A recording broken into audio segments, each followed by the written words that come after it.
नमस्कार साथियों, आप देख रहे हैं मेरा YouTube channel law APO railway. आज आप लोगों को समझाऊंगा इस्टेब्लिशमेंट में कि कैडर और एक्स कैडर क्या होता है। कैडर और एक्स कैडर समझने के लिए देखिए, मैं लिखित भाषा की बात नहीं कर रहा हूं, मैं व्यवहारिक जो आपको समझ में आए उसी हिसाब से मैं बात कर रहा हूं। कैडर और एक्स कैडर दोनों चीज़ को समझने के लिए हम समझते हैं कि कोई कर्मचारी जो नियुक्त होता है वो नियुक्ति किसी पोस्ट पे होता है। वो जो पोस्ट है, जिस पोस्ट अगेंस्ट नियुक्त होता है, वो पोस्ट भी एक कैडर है।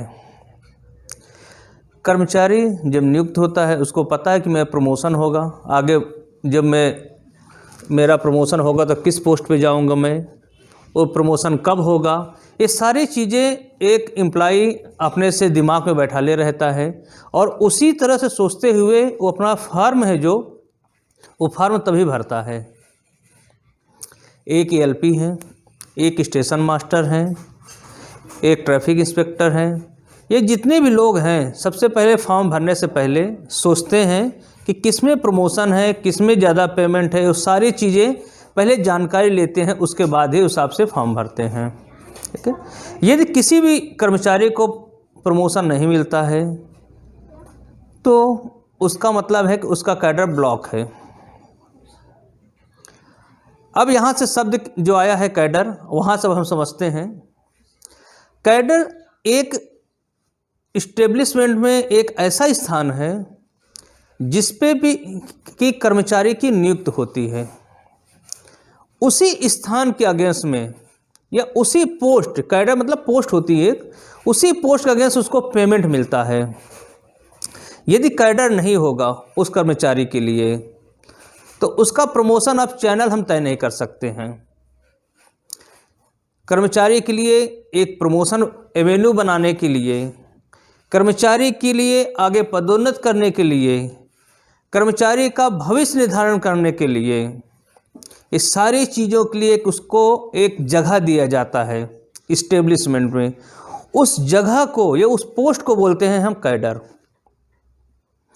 हर क्षेत्र के अलग अलग कैडर हो सकते हैं, हर डिपार्टमेंट के अलग अलग कैडर हो सकते हैं, हर कैटेगरी के अलग अलग कैडर हो सकते हैं।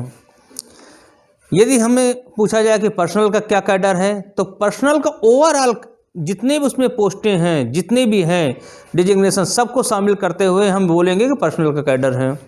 मैकेनिकल का कैडर है, इलेक्ट्रिकल का कैडर है, इस तरह सबका अलग अलग है। लेकिन जब कर्मचारी के कैडर की बात आएगी कि पूछेंगे भाई वेलफेयर इंस्पेक्टर का कैडर क्या है, जब वेलफेयर इंस्पेक्टर के कैडर की बात आएगी तो वेलफेयर इंस्पेक्टर के 4200 4600 उसकी कैडर की हम बात करते हैं। क्लर्क की कैडर की बात, clerk, senior clerk, OS, chief OS, ये इसका पूरा एक कैडर है, वही उसका एवेन्यू ऑफ प्रमोशन डिसाइड करता है। मतलब कैडर एक साधारण भाषा में वैसे समझे कि कैडर वो स्थान है इस्टेब्लिशमेंट में कर्मचारी के लिए, या वो पोस्ट है जहाँ से कर्मचारी को अपना भविष्य पता चलता है कि उसका भविष्य क्या है, उसका घर क्या है। क्योंकि जब तक कर्मचारी का एक कैडर डिसाइड नहीं होगा तब तक आप उस प्रमोशन, उसका ट्रांसफ़र इत्यादि के बारे में, उसका कैरियर संबंध में कोई जानकारी डिसाइड नहीं होगी। ये हो गया कैडर। और कैडर एक किसी भी चीज़ के लिए पहले से एक सेंक्शन होता है, पहले से फिक्स होता है कि इसमें इतने लोग काम कर रहे हैं, इस पोस्ट पे इतने काम कर रहे हैं, ये पूरा एकदम डिसाइड होता है, जो कि अकाउंट द्वारा और वेटेड होता है और हर चीज़ जो है एक तय होता है। अब हम आते हैं एक्स कैडर पे। जैसे मैंने बताया कि कैडर वो स्थान है जहाँ पर कर्मचारी को एक जगह मिलती है जहाँ से उसे पता रहता है कि मेरा प्रमोशन कहाँ होगा, मेरा क्या होता है। एक्स कैडर इससे हटके है।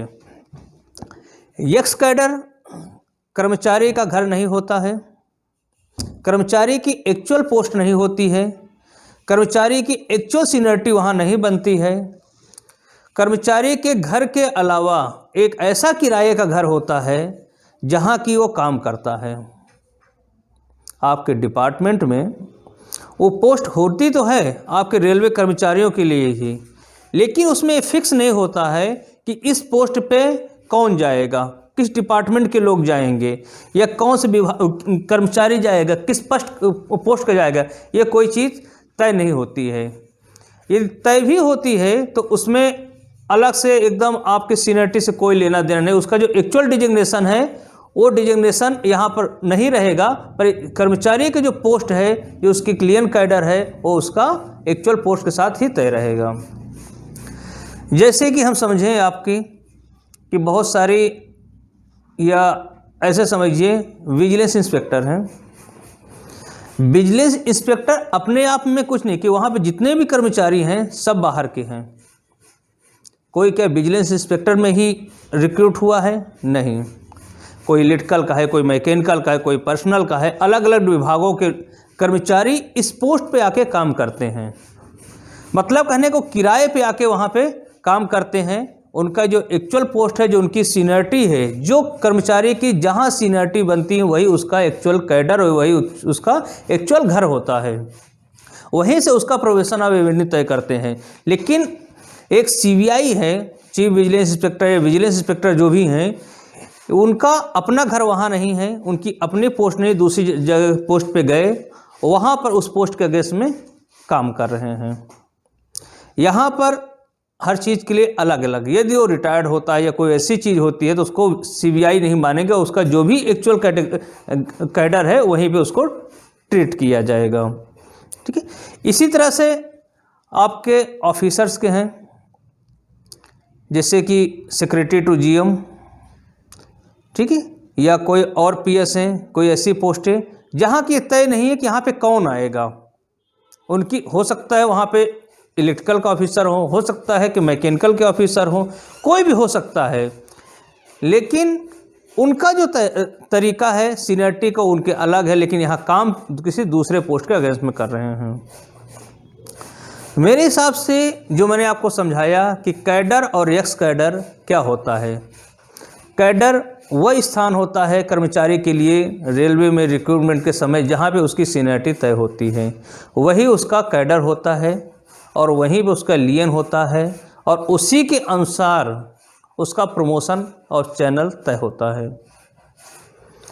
और एक्स कैडर वो चीज़ है जहाँ से कर्मचारी का सीनियरिटी नहीं बनती है, कर्मचारी का अपना लियन नहीं होता है, कर्मचारी का अपना घर वहाँ नहीं होता है, वो एक तरह से किराए पे रहता है। वहाँ पे आज आप हैं, कल कोई दूसरा भी पहुँच सकता है, लेकिन जो आपका कैडर है उस कैडर पे आपकी जगह पे आपके जहाँ सीनियरिटी वहाँ आप ही रहेंगे, कोई दूसरा नहीं हो सकता है। जबकि एक्स कैडर में ऐसा कुछ भी नहीं है।